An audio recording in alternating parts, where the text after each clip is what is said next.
y tenemos la enorme satisfacción hoy de contar con un erudito, si se quiere, doctor en ciencias jurídicas, ex senador de la Nación, convencional constituyente, juez laboral, y ahora está, digamos, alistándose para formar parte de la senaduría a partir de abril del año entrante por la lista 9, opción 17. Hablamos de Tadeo Zarratea, senador 2023. Paraguay sin mafias. Eso es lo que dice Efraín. ¿Es así, doctor? Bienvenido, muchas gracias por estar acá. Buenos días, Bruno, buenos días a tu audiencia, muy nutrida audiencia, sí, de Bruno Masi. Muchas gracias. Uno de los periodistas más prestigiosos que tiene nuestro país. No. Es para mí un honor estar aquí, conversar contigo y con tu audiencia. Muchas gracias. Yo recuerdo ese encuentro allá en Última Altura. Sí, con Carlos Villagra Marsal. Carlos Villagra Marsal que... Sí, pero antes vinimos acá con Antolín Leguizamón. Vinimos a proponerte una cosa... Sí, me acuerdo también. Sí, comunicacional muy bueno. Tratando de... Muy buena. De ayudarlo a él cuando estaba en sus últimas, ¿verdad? Sí, y bueno, y lo ayudamos entre vos y yo y ¿cómo se llama este cantante? Quique Crona. Sí. Le ayudamos a Antolín, pero ya era muy tarde, ya no lo pudimos salvar, ¿verdad? Lamentablemente un gran profesional. Un gran profesional del micrófono, sí. De la radio y de la televisión también, porque hizo noticias mucho tiempo. Una gran persona. Una gran persona, sí, además, un gran ser humano. Sí, señor. Bueno, y Tadeo Zarratea es un gran ser humano también. También trato de ser en lo posible. ¿En serio? No sé si lo soy. No, claro que sí. Bueno, él nació en Yutú, sí, que es ahí en Cazapá. Sí, departamento de Cazapá. Sí. Departamento de Cazapá, sí. Intelectual, catedrático, abogado, ya decíamos, convencional, constituyente. Luchó contra la dictadura y hace 50 años que tiene una lucha, digamos, denodada en favor de la lengua guaraní, porque acá el doctor Zarratea fue el autor prácticamente de que el guaraní se convierta en lengua oficial, así como el español, en Paraguay. ¿Es así? Es así, junto conmigo, Carlos Villagra Marsal, sí, Rubén Vareiro Zaguier, Alcibiades González del Valle, bueno, y también, bueno, de feliz memoria, muchos otros compañeros, Oscar Pacielo, que era... También Oscar. Sí. Pero a muerte, Oscar estaba decididamente a oficializar el guaraní, ¿verdad? ¿Y cómo antes se tenía al guaraní, digamos? ¿Cómo se lo menoscababa al guaraní? Se lo menoscababa, por supuesto, por el hecho de no ser una lengua reconocida por el Estado, al no ser una lengua y sobre todo el pretexto era, no tiene alfabeto, no tiene gramática, no tiene, sus diccionarios son bilingües porque se pone una palabra y se describe la palabra en castellano, ¿verdad? Entonces la gente tomaba esos pretextos para no apoyar, ¿no? Hasta que, bueno, vinieron primero mis maestros, que fueron los que lucharon, y luego nosotros, mi generación. A mí me tocó ser convencional constituyente, y bueno, el guaraniólogo más reconocido de aquel tiempo, y llegaba de París también, ¿cómo se llama? Vareiro Zaguier, sí, ¿verdad? Y Villagra Marsal. Él fue embajador en París muchos años. Sí. Y se oficializó, Bruno, por unanimidad. Por unanimidad. Había un conato de oposición, pero que... ¿Por parte de quién? ¿O de quiénes? Por parte de Euclides Acevedo, sí, Rafael Eladio Velázquez, Mariscalito Fernández Estigarribia, algunos y Carlín Romero Pereira. Son los conocidos que intentaron armar un grupo para resistir y rechazar la propuesta de oficialización del guaraní. ¿Pero y por qué? Gente intelectual de quilates. Por la mentalidad colonialista. Así, che. Sí, señor. Bueno, ¿quién es Tadeo Zarratea? Hay mucha gente que quiere saber, inclusive ahondar en su historia propia, ¿verdad? Él proviene de una familia de 7 hermanos, tengo entendido, señor, ¿verdad? Sí, señor, sí. Una familia campesina, hay que decir en primer lugar. Yo soy su madre colorada y su padre liberal. Sí, así es. Predominó lo de liberal en usted. En mí, en varios de mis hermanos y en algunos otros hermanos, el colorado, ¿no? Sí, bueno. Sí, como toda familia paraguaya, siempre dividida en esos dos colores, ¿no? Dentro entre los 7 sí. Se dividen entonces también, entre colorado sí, y... Sí, también, sí. Así, qué notable, pero conviven ustedes como si nada. Totalmente, sí. Nosotros, por sobre todo, no perdemos la familiaridad y la solidaridad entre familia, entre hermanos. ¿Y usted es el mayor o el del medio? No. Mi hermano mayor es Francisco, que fue policía, es oficial retirado. Él es, ¿cómo se llama? Comisario general retirado. 75 años. Yo, doctor. Sí, bien vividos. Bien vividos. Sí, señor. Y bien acompañados. Todavía sí. Bueno, hay un caso muy interesante acá dentro de la vida propia o de la historia familiar de los Zarratea. Zarratea es un apellido vasco. Un apellido vasco, sí. ¿De dónde? Sí, del norte de España. Del norte de España, sí. Posiblemente de Navarra, pero en fin, yo estuve por el País Vasco averiguando mis ancestros y no encontré lo que se llama la Casa Torre, que es la casa principal de los Zarratea, porque resulta que en el País Vasco la ley decía que el primogénito quedaba con la casa del padre. Y los demás tenían que salir de ahí porque no tenían no tenían herencia. La herencia era solo del hijo mayor. Sí, por eso se mantiene lo que se llama la Casa Torre, es decir, la casa principal, ¿verdad? Y bueno, yo averigüé, pero sucede que allá mismo en España, en el País Vasco, el apellido se divide en 2 ramas. Los Zarratea, que escriben con S, y nosotros que escribimos con Z. Con Z. Sí. ¿Predomina Zarratea con Z?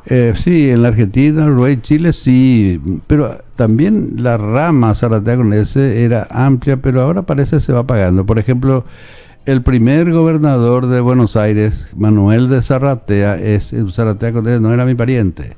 Y cuando yo voy al Uruguay, le digo a los uruguayos, yo soy con Z, no soy aquel que vino a poner sitio a Montevideo, el general Manuel de Zarratea. Tengo que deslindar. Bueno, pero es importante, ya que tocó acá el doctor Zarratea, lo de el Uruguay, su abuelo fue uruguayo. Uruguayo, sí. Y peleó, digamos, en la guerra de la Triple Alianza y se alistó o se unió o simpatizó con la causa de López. Con la causa de López, el mariscal Francisco Solano López. Sí. A ver, rápidamente nomás, si nos... Y rápidamente, él era un joven soñador y vino y su país tuvo una conducta inapropiada desde que... Bueno, en realidad no su país, porque hay que entender también, Bruno, que el Uruguay fue forzado a integrar la Triple Alianza, ¿no? Fue forzado, sí, porque de haber seguido del gobierno el doctor Berro, que era un presidente constitucional, no hubiera entrado el Uruguay. Pero Argentina y Brasil ocuparon eso, le armaron a un asaltante de caminos y gran avigeo que era... Flores. Venancio Flores. Bueno, y hizo el golpe de Estado y se instaló en el gobierno. Y fue allí que mi abuelo empezó a luchar contra Venancio Flores. Él se hizo guerrillero, peleó en la banda de un líder guerrillero llamado el Gato Negro. Y bueno, peleó durante toda la guerra contra Flores allá, con pequeños asaltos. Porque la guerra comenzó allá, ¿verdad? La guerra comenzó en el Uruguay. La guerra de la Triple Alianza propiamente comenzó con el sitio de Paysandú. En Paysandú, y a mí me emociona mucho, lucharon los últimos hombres hasta el final. Hasta el final. Final. Fue una contienda terrible. Brutal. Fue una carnicería, sí. Una carnicería. Se rindieron después de 60 días cuando ya no tenían nada que comer ni que tomar. Y inmediatamente fueron fusilados todos por Venancio Flores, ¿no? Un criminal. Qué bárbaro. Sí. Bueno, porque se supone que si las huestes de López, contra todo lo que, digamos, proponía o permitía la Argentina, esas huestes cruzaron el territorio argentino para ir a ayudar a los uruguayos. Sí, señor. Y lo que nunca entendí es por qué Uruguay se pliega en contra de López o de Paraguay en vez de estar a favor. La lógica. Sí, ¿verdad? sí, no, y ahí sí, siempre nos preguntamos, pero habría que ver el proceso interno en Uruguay. No vamos a entrar en eso ahora. El golpe de Estado. Bueno, entonces el abuelo fue uruguayo y después vino acá y se instaló en Yutí. Cuando se perdió la causa de López en la guerra del Paraguay, que le llamaron, mi abuelo tuvo que ingresar acá porque en su país era considerado traidor a la patria, ¿no es cierto? Sí. Entonces ingresó acá, se instaló en Yutí, en un pueblo de frontera, el último pueblo del Paraguay hacia el sureste, como para ingresar al monte, porque desde allí, desde Yutí hasta el río Paraná, 150 kilómetros de selva virgen, para internarse al norte en cualquier momento que lo buscasen los uruguayos, ¿no? Entonces estaba en la fronterita nomás, ¿no? Bueno, pero después se casó acá, tuvo 2 hijos varones y una nena, y cuando se desató la guerra del Chaco, le dijo a sus 2 hijos varones: vayan a defender nuestra nación. Qué bueno, che. Se emociona usted. Me emociona mucho. Se emociona Sí. usted. Bueno, y así como Artigas, que estuvo 30 años acá y que no quiso volver a su país. Sí, sí, así. O sea, que llegó acá y vivió acá, conoció Paraguay y se quedó 30 años y murió acá, Artigas. Y que conste que los artiguistas después ya tomaron de nuevo el poder, lo invitaron, lo quisieron llevar. Sí, claro. Sí, claro. Pero no quiso. Primero se apoderaron del poder los anti-artiguistas, ¿verdad? Que lo desterraron, ¿no? Sí, claro. Y así es la política, ¿no? Así es la política. Así es la política. Bueno, la pregunta sería cómo está nuestra política, pero antes, ¿cuál fue ese interés suyo para abrazar o comenzar esa causa en positivo a favor del guaraní? ¿Cuál fue? ¿Cómo comenzó eso? Fue la rebelión, yo le llamo la rebelión de un niño, porque yo estuve en Yutí en una compañía llamada Yaguareté Corá, donde mi padre construyó una escuelita para nosotros y los vecinos. Allí contrataron entre los vecinos un maestro que tenía 6º grado terminado, que era casi como un doctor para Yutí, ¿no? Y empezamos el primer grado, pero el primer grado éramos 30 niños, de los cuales 28 eran guaraní hablantes monolingües exclusivos. Sí. Y mi hermano y yo solo los únicos castellano hablantes, y nos destacamos como los mejores alumnos porque todos los libros estaban en castellano y los otros no podían acceder todas las palabras del maestro estaban en castellano. Y estaba prohibido hablar en guaraní, ¿no? Entonces hubo un clic ahí. Claro, por supuesto. Entonces yo me di cuenta de la tremenda injusticia que comete el Estado paraguayo contra los niños, la violación de la mente del niño paraguayo al cambiarle la baraja al llegar a la escuela. Sí, señor. Y allí empezó mi rebeldía. Allí me alcé contra el sistema educativo paraguayo desde entonces hasta hoy. Hasta hoy. Y persiguiendo que el guaraní se convierta en lengua oficial del Paraguay. Del Estado, que ya se consiguió, pero ahora lo que se tiene que conseguir es que el niño, y eso hice poner en la Constitución también, que el niño paraguayo empiece a leer y escribir en su lengua materna. La lengua materna es la que le acompaña al ciudadano desde el vientre de la madre hasta los 7 años. Y allí, cuando en esa lengua tiene que el niño aprender a leer y escribir. O sea, en el guaraní. No. En el idioma. El que tiene por lengua materna el guaraní, en guaraní. Y el que tiene por lengua materna el castellano, en castellano. Sí, entiendo. No. Pero ambas lenguas tienen la misma importancia oficial hoy. Hoy día tiene la misma importancia. Jerarquía igual en todo el territorio nacional. Un caso único. Pero fíjate nomás, Bruno, que España también tiene varias lenguas, ¿no? Pero el catalán es lengua oficial en Cataluña, ¿no? Y el euskera en el País Vasco, ¿verdad? Y el euskera se llama la lengua vasca, sí. Y Euskadi se llama el País Vasco. Sí, claro. Y en Galicia es el galego, ¿no? Pero esos son territoriales dentro de España. En el caso del Paraguay es distinto. El guaraní en todo el territorio nacional. Esa es la diferencia. En Canadá también hay bilingüismo, pero este lado es inglés, este lado es francés. No hay una simbiosis profunda como en el Paraguay, ¿no? Bueno, y esto de Calaíto Pombero, que fue un gran trabajo, porque el doctor Zarratea escribió varios libros, creo que 18 más o menos. Libros.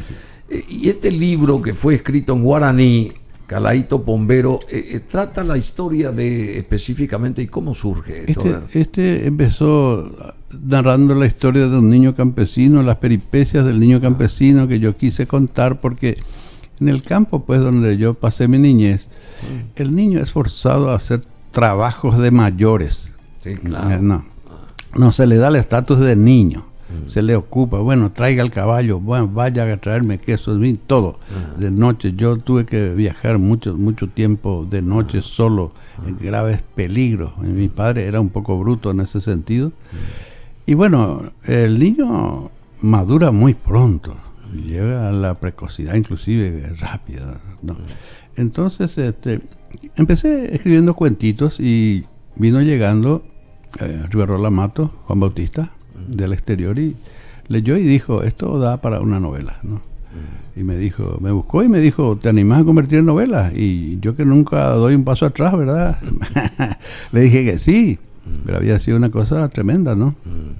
Y tuve que empezar a escribir el resto. Y bueno, empecé a desarrollar las peripecias del niño campesino, hasta que naturalmente fue llegando a la adultez y enredándose en las luchas sociales, ¿verdad?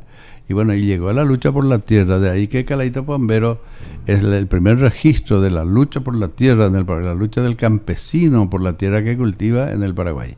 Que después vinieron muchas y hasta ahora están en pie de guerra, ¿no? Porque nunca se les hace justicia. Pero Calaíto, en ese sentido, es una obra premonitoria, porque adelantó que vendrían las luchas por la tierra, sí. Las luchas por las tierras y por las tierras y que tiene que cristalizarse esa lucha, entre paréntesis, ¿verdad? Y alguna vez tiene que haber un gobierno que atienda esa gran necesidad. Esa gran necesidad. Por el bien de la nación, ¿no? Doctor Zarratea, ¿cuántas lenguas aborígenes se hablan en Paraguay? Porque dentro del mundo aborigen hay varias lenguas. Sí. Hay 4 familias de lenguas, familias lingüísticas son 4 y son 17 los dialectos de esas 4 grandes lenguas, ¿no?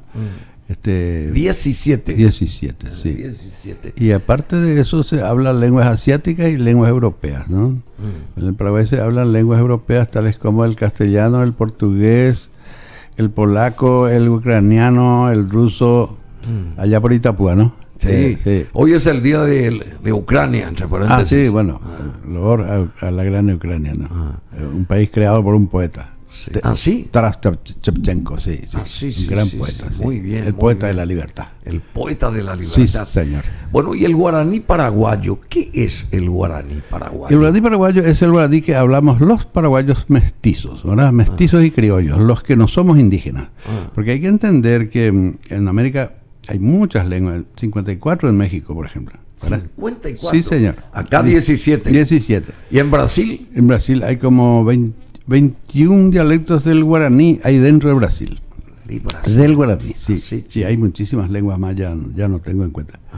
Pero muchísimas. Bueno, y el guaraní paraguayo es este guaraní que hablamos nosotros, ñandé, paraguayo jaiza. Y bueno, es una lengua guaraní que recibe un porcentaje de vocablos españoles. Por ejemplo, carro, carreta, en fin, y una serie. O sea, mezclar las palabras con el idioma nativo es una constante, digamos. Es una constante, sí. Y el guaraní paraguayo tiene un torrente de hispanismo que llega al 20%. En boca del buen hablante solo hay 20 palabras de cada 100 que es de origen castellano, de origen hispánico, y de los cuales tienen otra vez 2 vertientes, las que están transfonetizadas y las que no, las que son préstamos directos. Por ejemplo, llegan juntos el toro y la vaca de allá de la isla de Santa Catarina, 7 toros y una vaca llegaron, es el origen de la ganadería paraguaya. Sí, señor. Y en el guaraní, el paraguayo pregunta, ¿no? Ya era criollo, mancebo de las tierras, ¿no? Le pregunta, ¿vais a jerapea? Y le dice, toro. Y dice, toro. Y le sale la palabra, toro. Japea. Y vaca. Vaca. Entonces transfonetizó inmediatamente la palabra vaca, convirtió en vaca, ¿verdad? Y toro, como le salió bien, dejó así. Entonces, el toro es préstamo y el vaca es transfonetizada. ¿Usted se remonta a qué tiempo, a qué años? Al hablar así. Y a los años de la conquista. los primeros paraguayos. ¿Por qué estos animales vinieron de Europa? De Europa, sí. Acá no había ganadería, ¿no? No había ganadería. No, solamente la salvajina, es decir. Y los caballos también vinieron de Europa. Y llegó y le preguntaron, ¿y cómo se llama este animal? Y caballo, caballú. Sí. Transfonetizó inmediatamente. Y ovechá, cabará, todo eso son hispanismos. Y bueno, y yo lucho en medio de mi corriente guaranística. Lucho contra los puristas, que no quieren que se admita ni bacá, ni caballú, ni ovechá, ni cabará, porque dice que es castellano. Y yo les digo, vayan a España y pregunten, vayan a una tienda y pidan 1 kilo de aramino, a ver si quién le entiende, ¿verdad? 1 kilo de aramino. Aramino, ¿verdad? Sí, sí. Nadie le va a entender. ¿Cómo hay que preguntar? Y almidón hay que preguntar, almidón. Claro. No, pero esa palabra se transfonetizó y se paraguayizó, pues. Y lo que es tuyo, pues es tuyo, ¿no? Claro. Lo que vos transformaste, si tomás una obra musical y transformás, es tuya esa obra musical, ¿no? Pues se puede, por apropiación y transformación, llegar a la propiedad de una cosa. Con el mismo, siendo la misma obra o siendo el mismo producto. Siendo la misma base, tomando la misma base. Sí, bueno, ¿y cómo se enseña el guaraní, doctor Zarratea? Especialmente para esa gente que no tiene idea y que quiere aprender, pero y se enseña. ¿Cómo los pasos iniciales? Y se enseña muy mal. Se enseña muy mal, ¿sí? Primero porque hay que entender que el guaraní ingresó al sistema educativo con un error grave. ¿Cuál es? Y la purificación, el intento de purificación, de repurificación del guaraní, que trae el doctor de Cula Rosa y todos sus alumnos y discípulos después dicen, no, hay que repurificar. No hay que decir pelota, hay que decir vacapipopo. ¿Sí? Sí, claro. Y contra eso es mi lucha hoy día, ¿no? Contra los malditos puristas del lenguaje. Y llegado si usted llega al Senado, ¿va a seguir luchando desde ahí? Voy a dictar una ley estableciendo que el guaraní que debe enseñarse es el guaraní paraguayo. Y voy a establecer las pautas de qué es el guaraní paraguayo. ¿Cuál es el guaraní paraguayo? El guaraní paraguayo es este guaraní que tiene una mezcla del 20% de palabras hispánicas que ya estamos nombrando todo, y nada más. Y desterrar de allí todas las palabras creadas en gabinete, porque eso altera y falsifica totalmente el idioma. Sí, pero por supuesto. Sí. Bueno, 18 libros que fueron publicados acá por el doctor Zarratea, libros de ficción, derecho, gramática. Novelas, cuentos, fábulas. Claro. Después tengo también, no todos son libros, en realidad son obras, le digo yo, porque tengo, por ejemplo, un guión cinematográfico. También. Sí, tengo obras de teatro y tengo también obras jurídicas, ¿verdad? Pero el más grande, o sea, la obra más grande suya es Caladito Bombero. Y Caladito fue el que más o menos me catapultó, porque en aquel tiempo cuando salió, se publicó, ¿verdad?, mediante Juan Bautista Riorola Mato y Narrativa Paraguaya, el primer periodista que comentó fue el viejo Costia, y que dijo, Tadeo Zarratea hizo lo que León Tolstoy decía: describe tu aldea y serás universal. Describe tu aldea y serás universal. Y este muchacho describió su aldea, por lo tanto dice, su obra va a ser universal. Qué bueno, qué bueno. Bueno, y esta, digamos, esta lucha fratricida, la inconformidad, la denominada historia del liberalismo, porque usted es liberal, teniendo su madre colorada, pero es usted liberal. Y hubo momentos de mucha lucha, persiguiendo la libertad y persiguiendo los ideales del liberalismo, ¿verdad? Acá mismo, en el siglo XX específicamente, ¿verdad? Surgieron luchadores liberales como Laíno, y usted considera que Efraín Alegre también es un luchador liberal. ¿Cómo lo ve usted a Efraín Alegre? Lo veo como un luchador pertinaz, ¿verdad? Tosudo, íntegro, y bueno, tiene también sus errores, pero yo no lo voy a decir porque está en campaña, ¿no? ¿Usted cree que él es aperturista o no? ¿Él? Sí, claro. Lo que le precede a Efraín es una fama negra que le crearon sus adversarios.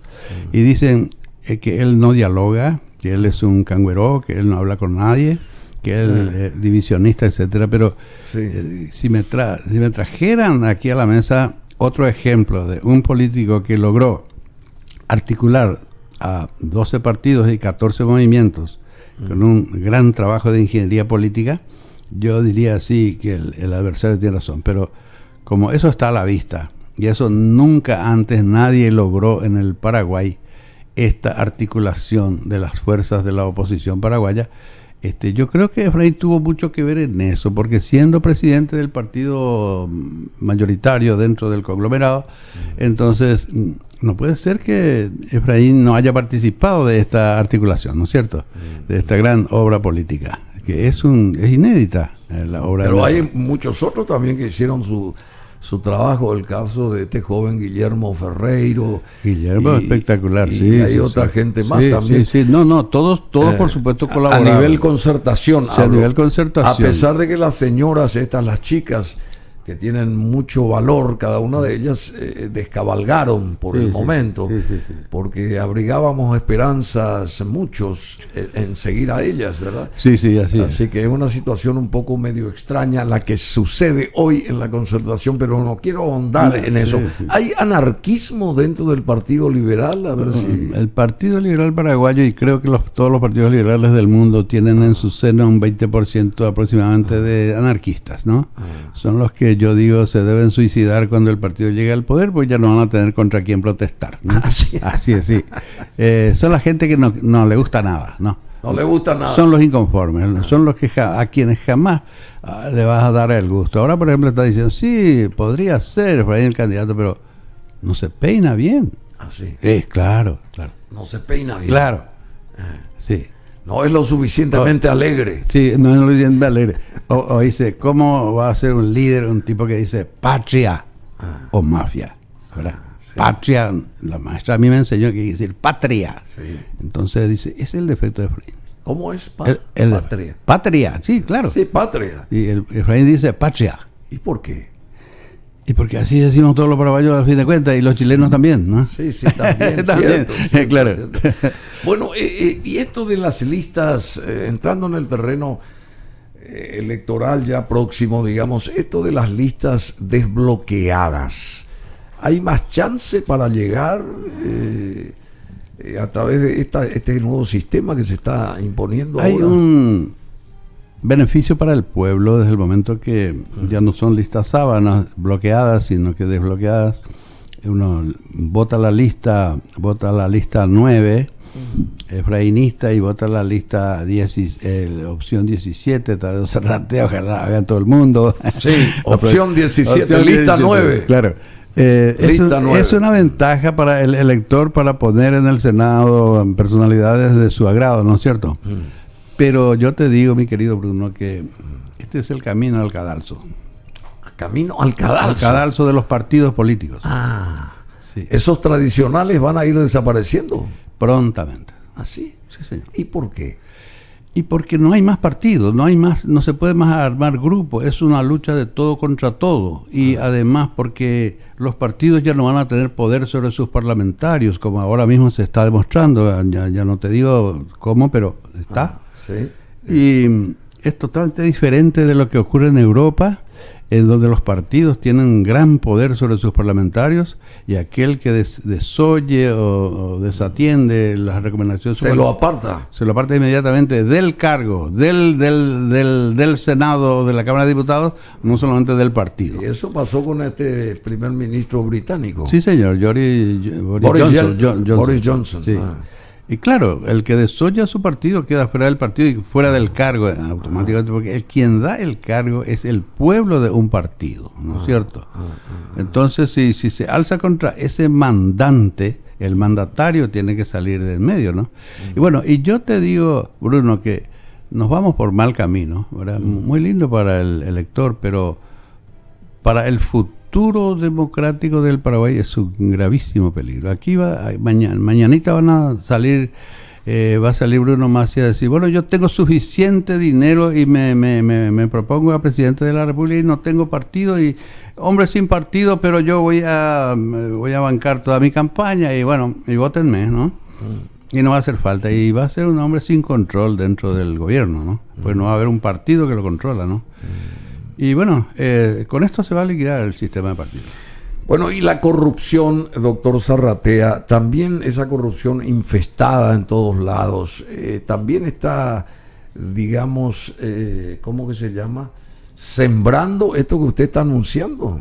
Sí, por supuesto, la corrupción, porque detrás de todo esto que te digo que es constitucional, legal, político, detrás de eso está lo económico y detrás de eso está el dinero sucio, que por supuesto está bancando a cierta gente, ¿verdad? Y eso ayuda muchísimo más a la destrucción de los partidos y a la destrucción total del sistema democrático. Nosotros vamos a pasar a ser una narcodemocracia, ya estamos llegando a ser, ¿verdad? Narcodemocracia. Entonces, ese dinero sucio va a ir penetrando todas las esferas de poder, ¿verdad? Y finalmente vamos a estar gobernado por una dictadura plutocrática. Sí, sí, señor. Bueno, ¿y cómo se lucha para favorecer a los campesinos, a los indígenas? ¿Cómo se logra revertir la situación por la que ellos están pasando hoy, que es una lucha de hace muchísimo tiempo, ¿verdad? Sí. O sea, la situación de ellos es grave desde hace mucho tiempo y siempre los vemos acá por las calles de Asunción y al parecer nadie se ocupa de esa gente. ¿Cómo se revierte esa situación según usted? Bueno, y hay que tener voluntad política, porque no hay de otra, ¿no? Porque todos los paraguayos estamos mal y estamos pasando mal, pero ellos peor porque son las poblaciones más vulnerables, carentes de todo y luchando, ¿verdad? Lamentablemente, ¿verdad? Solos, abriéndose caminos sin el apoyo del gobierno, ¿no? Porque acá la reforma agraria, el derecho indígena, etcétera, se enarbola solamente en tiempos de elecciones. Cuando terminan las elecciones todo el mundo olvida. Se olvida. Se olvida completamente, sí. Hay una hipocresía tremenda de la clase política, una falta total de autenticidad, ¿verdad? Que no es mi caso porque yo... siempre dijo lo que siente. Siempre hice lo que puedo. Sí. Por ejemplo, expropié 21.000 hectáreas de tierras de narcos en la selva de Curuguatú. ¿Cuando era juez? Pues no, antes de ser juez como abogado agrarista. Abogado antes agrarista. De ser juez, sí, abogado agrarista. Sí, expropiamos con los compañeros campesinos 21.000 hectáreas y fundamos el pueblo de Maracaná. Sí, Maracaná. Sí, señor. Y ahí están hoy 1.500 familias campesinas en tierra propia. O sea, yo no voy a prometer cosas, yo voy a contar lo que hice. A contar lo que hizo. Claro. Bueno, ¿y cómo se recupera justamente, doctor Zarratea, el prestigio perdido estando imaginariamente ya usted en el Parlamento? ¿Cómo sería ese actuar suyo para recuperar ese prestigio? Porque hoy nuestro Congreso en general está muy venido a menos por los integrantes que tiene, por la falta de nivel del diálogo o de la dialéctica que existe ahí, ¿verdad? Sí. ¿Cómo se logra revertir eso también? Y se tiene que revertir con la conducta de los elegidos, de los mandatarios de la nación, que tienen que adoptar conductas y posturas dignas, ¿verdad? Para devolverle el señorío, porque que se perdió eso. Se perdió, sí, porque tiene que reinar allí el señorío,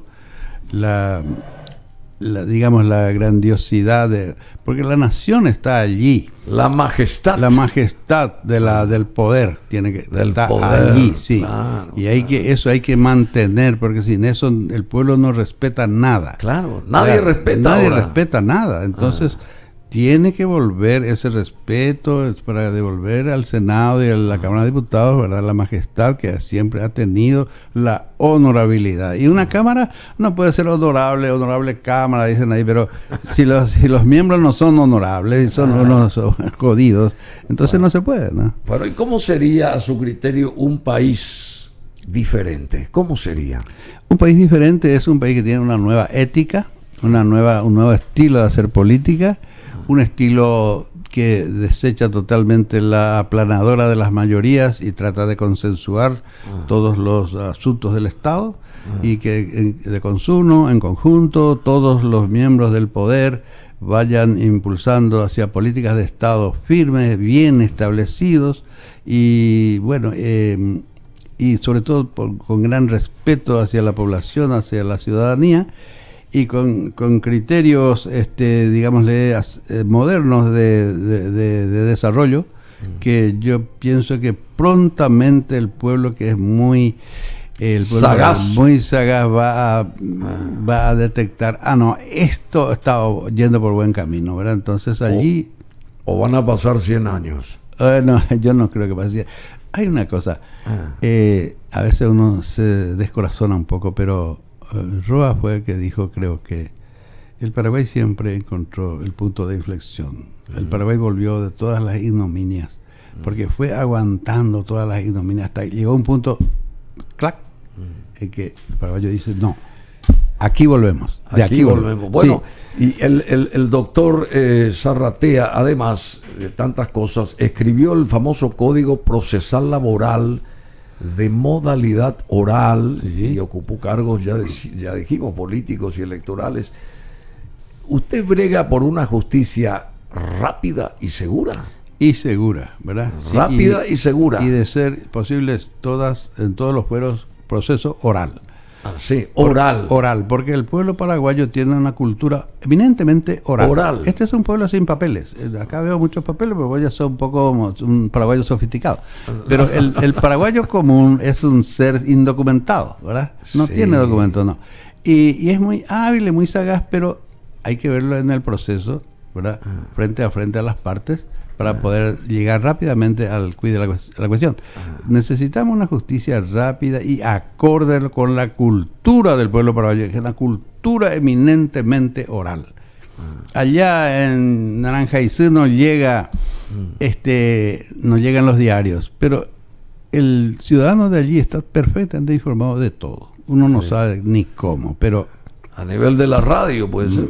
Bueno, eso se dijo antes, pero sucede que antes de que aparecieran las radios ya era así. Ya sabía. De ahí que se creó el Radio Soho.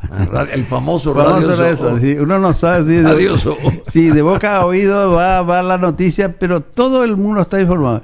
Le hace a uno el diagnóstico más perfecto de lo que es Efraín Alegre o Mario Audo, cosas que nosotros no hacemos acá en la ciudad, ¿no? Pero ellos sí tienen. Bueno, dígame, no sé si hay que poner un tema musical, ¿te parece? O vamos a continuar, por ejemplo. Usted como juez, tengo entendido, pero porque hay mucha gente que lo respetó a usted siendo juez, apoyaba al obrero, pero después al parecer recapacitó y dijo, yo también tengo que apoyar al empleador, porque sin el empleador...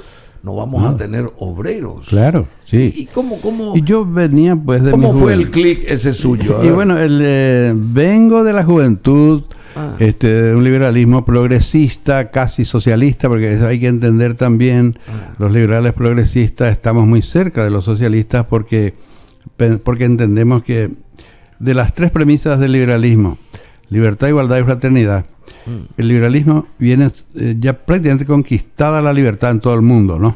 Sí, claro. En todo el mundo occidental. Es tiempo de empezar con la igualdad, el segundo postulado. Y la igualdad nosotros definimos en términos de igualdad de oportunidades para todos. Para que todos se desarrollen tienen que tener oportunidades. Bueno, yo venía de esa doctrina, ¿no? Y fui un tanto inclinado hacia el sector obrero, ¿no? Hasta que después me di cuenta que el código está dado, el derecho laboral está dado en beneficio de ambas partes, no solamente del trabajador, el empleador también, y dignifica también al empleador y lo sacó de aquel rótulo que tenía de negrero, chupasangre, etcétera. Sí. Hoy día es un señor que merece todo el apoyo del Estado, todo el respeto, claro. Todo el respeto, crédito blando, etcétera. ¿Por qué? Porque el mundo se dio cuenta que si ellos no creasen las fuentes de trabajo, no habría trabajo. Claro, por supuesto. Es sencillo. Entonces, el código es muy, en ese sentido, ordenado, muy equilibrado. Muy equilibrado. Bueno, entonces yo llegué al punto cuando, por ejemplo, venía un obrero y pedía miles de millones de indemnización, yo les recortaba a su justo punto, porque allá hay 7 obreros más que trabajan en esa fábrica que van a perder su fuente de trabajo si yo le doy todo lo que él pide, ¿no? Entonces hay que equilibrar las cosas, ¿no? No es cuestión de echar a perder los puestos de trabajo de todos los demás compañeros, ¿no? Sí. Bueno, justamente usted también escribió dentro de ese Código Procesal Laboral, hizo hincapié en la compilación de leyes del IPS, por ejemplo. Las 57 leyes del IPS es una cosa increíble. Para reformar y actualizar el código del IPS de la Seguridad Social. ¿Cómo está hoy eso? Está bien, eso ya está hecho en un libro. Está compilado, ordenado, convertido en código. ¿Pero se cumple eso o no? No. Esas son leyes vigentes, Bruno. Ese código no es ningún proyecto de ley. Ese código es una ley, ¿no? Es una ley. Es una ley porque son leyes vivas, vigentes. Solamente desordenada en 57 leyes dispersas. Y curiosamente, pero el IPS tiene... Se compiló todo. El IPS tiene 54 abogados que no son capaces de hacer esa compilación, ¿no? Sí. O sea, sí. Y nosotros, 54 abogados. Sí, contratados. Sí, y ahí en Unigran, yo en un curso de posgrado de Derecho Procesal Laboral, hicimos con los colegas abogados, esos ya son abogados, ¿no? Los alumnos todos abogados. Y hicimos el Código de la Seguridad Social, ordenamos las 57 leyes en un solo libro y ponemos todas las cosas en su lugar como para poder a partir de allí pensar las reformas profundas para el IPS. Este IPS tiene hay que reformar el IPS. Profundamente hay que darle una sacudida. Sí. Y hay que mejorar tres cosas. La cobertura, que apenas llega al 20% de la población trabajadora, mientras la Argentina tiene ese 90%, ¿verdad? El servicio... muy desprestigiado el servicio médico del IPS, tiene que mejorar sí o sí, porque al final de cuentas son sus asegurados, ¿verdad? Y en tercer lugar, la jubilación tiene que pagar mejor porque es muy pobre. Bueno, y un contrato de trabajo es importante también, doctor Zarratea. Es importante para el empleador, para que no pierda injustamente un pleito, una contienda jurídica como me tocó ver tantas veces, lamentable, derechos cantados así que no podía darle otra solución, porque el empleador no tiene papeles. No tiene papeles. No tiene papeles. Yo acuñé la frase que dice...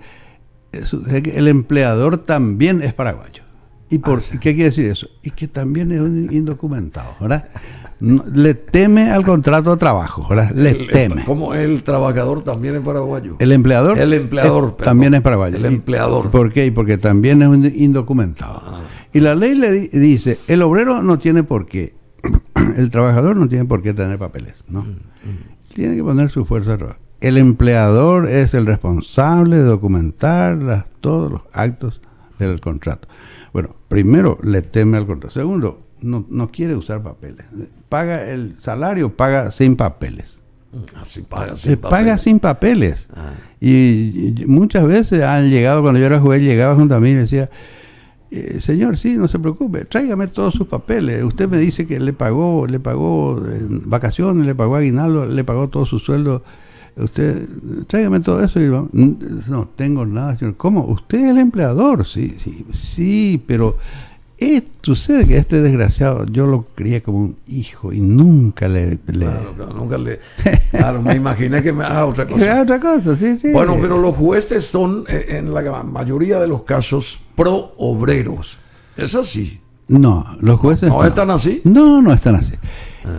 Curiosamente, Bruno, tenemos un código laboral preciosísimo que muchos países de América Latina, ¿cómo se dice?, desean tener. Sí.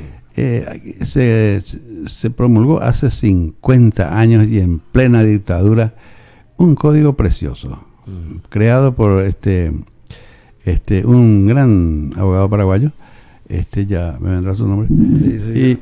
Yo sé, de Gasperi. No, el laboralista. ¿No fue de Gasperi acaso? No, él es civilista. El código de él también es muy bueno, pero no se aprobó. ¿No se aprobó? Sí, no se aprobó el código. Me parece el primer código paraguayo. No, ese no, basado en De Gasperi, pero no el de Gasperi. La Comisión Nacional de Codificación hizo esto. No, Frescura y Candia es el autor de nuestro Código del Trabajo. Frescura y Candia. Muy equilibrado, ¿verdad? Para aquel tiempo, incluso. Es un código que le da derecho estricto a las partes. El empleador estaría en perfectas condiciones de litigar con su empleado que lo demanda si él estuviera bien pertrechado con los papeles. Lo que pasa es que no tiene papeles. Bueno, y antes de pasar a esto del voto directo y voto preferencial, en estos últimos minutos que tenemos, hay un artículo también 201 de la Constitución Nacional que usted... yo pido que se derogue. Claro, quiere que se derogue. Pero ¿por qué se degradó tanto nuestra política, doctor Zarratea? ¿Por qué cayó tan bajo nuestra política y el discurso? Es un hecho muy curioso, porque yo que prácticamente me inicié al lado de grandes señores senadores de la nación, de todos los partidos, ¿verdad? Y además después de ver que el propio parlamento de la dictadura era un parlamento muy respetable, tenía hombres muy buenos. Y yo no sé, pero... Sánchez Esquel estaba ahí, por ejemplo. Sí, no, muchísimo, no, muchos colorados de mucho nivel, ¿verdad? Llegamos a 25, a 30 años y no tenemos gente que tenga alcance. Que haya tomado la posta. Que llegue por lo menos a la cintura de aquellos grandes señores. Yo no sé cómo se viene, pero vengo ensayando una respuesta. Que habría que estudiar eso también para que no se repita, ¿verdad? Esta es la juventud que no soñó. ¿Así? No. ¿Así? Sí. Estamos gobernados por la gente que nunca soñó nada para el Paraguay. Nunca soñó nada. Nunca soñó nada. Vivió bien, simplemente no se preocupó de nada. De repente encuentra el poder en sus manos y no sabe qué hacer con el poder. No sabe que el Paraguay está allá y que los sueños de los padres y de nuestros abuelos están allí. Él no tiene nada que ejecutar. Bueno, entonces, y además de eso, ni sintieron nunca lo de mi patria soñada. No, nada de eso. Es la juventud que no soñó jamás, ¿verdad? Y además de eso viene ¿cómo se puede decir? La moral, que se distiende mucho, ¿verdad? La moral. La pérdida de los padres del control sobre los niños. Agenda 2030. Sí. ¿Usted está a favor o en contra de eso? No, yo soy muy clásico, soy muy tradicional, ¿no? Yo creo que las sociedades se desarrollan de una manera imposible. Y eso está inserto ahí también en los códigos nuevos del Ministerio de Educación y Ciencias, todo a través de ONGs y a través de organismos internacionales que son los que manejan los hilos acá de la educación, ¿no? Pretenden por lo menos. Y dice que por 36 millones de euros vendimos toda nuestra libertad de dirigir nuestra propia educación, ¿no? Sí, entonces el dinero, pues, como decíamos antes, el dinero va a venir insuflando nuevas conductas, ¿no?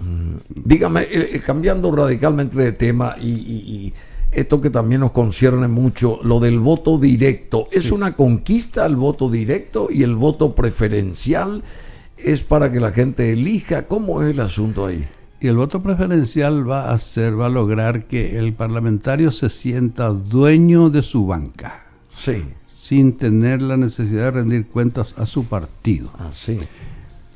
Yo estuve en la política antes de ahora, cuando todo era lista sábana, ese código que primero hicimos, yo era el secretario código procesal de la Comisión de Asuntos Constitucionales donde hicimos, ¿verdad? Y en ese tiempo uno le pedía a un diputado que colabore algo para el partido y decía, no, yo no le debo nada al partido. A mí me hizo mi bolsillo. ¿Así? Y que conste que le lloraban a la INO para que le pongan la lista, ¿verdad? Ahora nadie le llora a nadie. Ahora ya no. O sea que un partido político ya no tiene el poder total sobre sus representantes. Ya no tiene ningún poder sobre sus representantes. Y de modo que si hoy, en estas circunstancias, los diputados y senadores se sienten en libertad para negociar su propio voto y traficar con su propio voto en el Parlamento, mañana va a ser peor, porque este voto preferencial va a hacer que cada uno se sienta absoluto dueño de su banca, como comprada la banca. Sí. Por eso gastan mucho dinero en las campañas. Y hay una frase muy linda que dice: el que el que paga para llegar, Sí. llega para robar. Sí, el que paga para llegar Llega para robar. Llega para robar, famoso. Sí, porque tiene que pagar por la cuenta, ¿no? Sí. Y entonces El que paga para llegar llega para robar. Sí. Entonces todos pagan para llegar y como tienen que pagar la cuenta, mañana van a traficar con su voto. Ese artículo 201, ¿usted está en contra del mismo? En contra. ¿Por qué? Y porque le resta... ¿Qué reza ese artículo? Dice, la última parte del 201 dice, ningún diputado ni senador recibirá mandato imperativo de su partido. Ah, sí. Sí. Y recuerdo muy bien el pelo de Carlín Romero Pereira apoyando en la convención. No sé. Y a todos los grandes liberales, ¿sabe para qué hicimos? Para joderle al Partido Colorado. En 1992. 92, sí. Pues hicimos para destruir de alguna forma la unidad granítica que tenía el Partido Colorado. Pero no nos dimos cuenta que primero nos jodió a nosotros. Sí. Justamente, ¿y cómo se conquista a los colorados disidentes, por ejemplo? Ahora que usted es liberal y está en campaña para llegar a la senaduría. Sí, señor. ¿Cómo usted conquistaría? Consta que en su familia se divide entre colorado y liberal, en su también, propia familia, ¿verdad? Sí, Su madre fue colorada, su padre es liberal. Sí. ¿Cómo usted conquistaría hipotéticamente al colorado disidente? El Colorado disidente, ¿sabes qué? Te voy a contar una anécdotilla de cómo. Yo llegué a la Convención Constituyente con un anticoloradismo rampante, ¿verdad? Brutal, sí. Porque le culpaba al Partido Colorado del maridaje con la dictadura, ¿no es cierto? Sí. Pero llegué allá y empecé a hablar con los colorados de base, los dirigentes de base del Partido Colorado. Y los encontré una cosa totalmente diferente de lo que yo imaginaba, Bruno Masi. Mirá, gente honorable, humilde, patriota como yo, ¿verdad? Y hicimos una amistad extraordinaria. Formamos la bancadita campesina. Vos sabías que en la Convención Constituyente se metió en la Constitución muchísimas cosas de los que las cúpulas de los dos partidos tradicionales no aceptaron. Sí, pero le hizo poner la bancadita campesina, que era un conglomerado de todos los partidos, ¿verdad? Pero con un criterio patriota, campesinista, ¿verdad? Y bueno, en ese tiempo yo hice muy buena amistad. Y yo digo que al Colorado de base es sumamente fácil ganarle con el patriotismo. Con el patriotismo. Sí, señor. Son gente patriota, pero claro, traicionada por su cúpula, ¿verdad? Traicionada por su cúpula partidaria. Y nosotros también tenemos varios de esos, ¿verdad? Claro, se distendió mucho más lo del Partido Liberal, pero ni tanto. Bueno, o sea que congregar a facciones es importante, pero el secreto sería la unidad, mantener esa unidad entre todos ellos, digamos, todas esas facciones, como para encarar en este caso lo de la concertación y llegar a abril con la alternancia. Se llega yo detrás de una premisa: el Paraguay primero, compañero. El Paraguay primero, después tu partido y después mi partido. El Paraguay primero. El Paraguay primero. Sí, qué señor. Lindo eso. Sí. O sea, el patriotismo. El patriotismo, sí. Izar la bandera del patriotismo. Por el Paraguay, pues nuestro padre, nuestra madre, nuestra matriz, ¿verdad? Si al Paraguay le va bien, a todos nos va a ir bien, ¿verdad? Así mismo, a todos nos va a ir bien. Claro. Por lógica. Es lógica. Bueno, muchísimas gracias, doctor Tadeo Zarratea. Aspira a ser senador en el 2023, lista 9, opción 17, que no se olviden. Opción 17, Paraguay sin mafias. Sí, señor. El doctor en ciencias jurídicas, ex senador de la Nación Convencional Constituyente, juez laboral, estuvo con nosotros. Realmente muchas gracias, un honor para nosotros haberlo tenido acá. Muchas gracias, Bruno. Mira que te doy, no sé cómo agradecerte, no voy a olvidar este servicio que me prestas, Por porque favor. me regalaste una hora preciosa de divulgación de mis ideas, que para mí es muy importante. Bueno, yo no voy a pagar esto con dinero, ¿no? No, por favor, nosotros no. Bueno, simplemente le deseamos toda la suerte del mundo. ¿Y su señora se llama? Se llama Adalicia Arriola. Adalicia. Lisi. Adalicia Arriola. Arriola, ¿Y sí. es pariente del canciller o no? Sí, sobrina. O sea, sí, prácticamente sobrina del canciller. Sobrina del actual canciller. Sí, señora. Sí. Bueno, muchísimas gracias. Una linda señora, entre paréntesis. Muchas Muchas gracias, gracias, doctor Tadeo muchas gracias por el micrófono, hombre. Zarratea.